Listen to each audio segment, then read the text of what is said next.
Hello வணக்கம் and welcome to Divya's Nalabagam. இன்னைக்கு ரொம்பவே ஈஸியான one pot recipe sweet corn pulao எப்படி செய்யறதுன்னு பார்க்கலாம் வாங்க. அதுக்கு முதல்ல தேவையான இன்கிரீடியன்ஸ் லிஸ்ட்டை பார்த்துட்டு வந்துருங்க.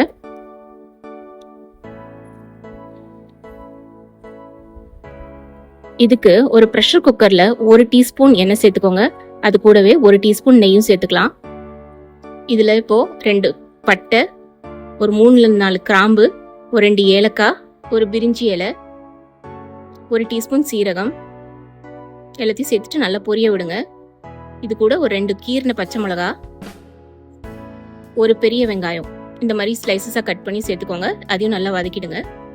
இப்போ இது கூட 1 டீஸ்பூன் இஞ்சி பூண்டு விழுது சேர்த்துட்டு அந்த பச்சை வாசனை போகிற வரைக்கும் வதக்கி கொடுத்துக்கோங்க. இது கூட இப்போ கைப்பிடி அளவுக்கு புதினாவும் கொஞ்சமாக கொத்தமல்லியும் சேர்த்துருங்க.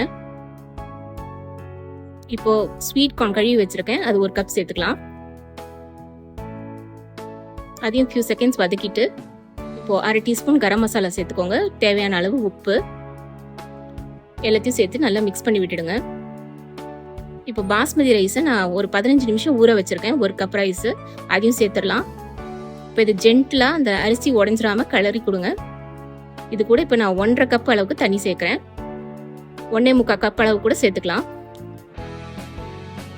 எல்லாம் நல்லா மிக்ஸ் பண்ணி விட்டுட்டு இதை ஒரு கொதி விடுங்க. இப்போ இந்த மாதிரி கொதிச்சு வந்ததும் ப்ரெஷர் குக்கரை மூடிடுங்க. இதை வந்து மீடியம் ஃப்ளேமில் 20 நிமிஷம் விசில் வராமல் வைக்கலாம், இல்லைனா 2 விசில் விட்டு எடுக்கலாம். இப்போது இதில் பார்த்தீங்கன்னா நல்லா பர்ஃபெக்டாக குக் ஆயிருக்கு, உதிரி உதிரியாக நல்லா வந்திருக்கு.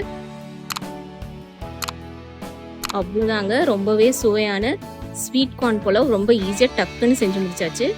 இதை வந்து கொத்தமல்லி தலையெல்லாம் தூவி சூடாக பரிமாறிடுங்க.